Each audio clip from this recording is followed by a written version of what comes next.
Karena sejatinya Allah nggak butuh dengan ibadah kita.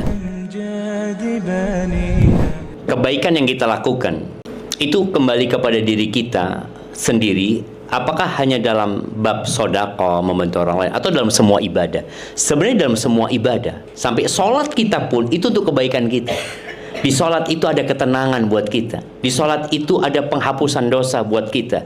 Di sholat itu ada pencegahan dari perbuatan keji dan mungkar. Artinya orang kalau sholat itu akan tenang hidupnya. Rasul SAW kalau punya masalah itu, apa yang beliau lakukan? Sholat. Kita sering punya masalah curhat sama manusia. Ya, kadang-kadang ada manusia yang bisa bantu kita, tapi kebanyakan mereka hanya menjadi pendengar setia. Di sholat itu kita mengatakan Allahu Akbar. Ketika sujud kita mengatakan Subhana Rabbiyal A'la wa bihamdi. Jadi semua gerakan sholat itu manfaatnya buat kita.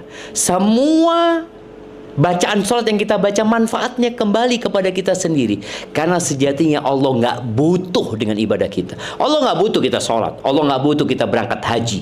Bahkan kata Allah, in takfuru antum wa man fil ardi jami'an. Kalau kalian semua kafir dan seluruh penduduk bumi ini kafir, fa innallaha la ghaniyun hamid.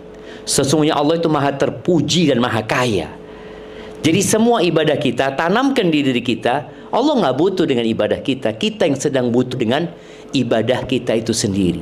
Untuk dunia dan akhirat. Jadi semua manfaat ibadah itu bukan hanya buat akhirat, tapi buat dunia kita juga. Sedekah bikin berkah di hidup kita.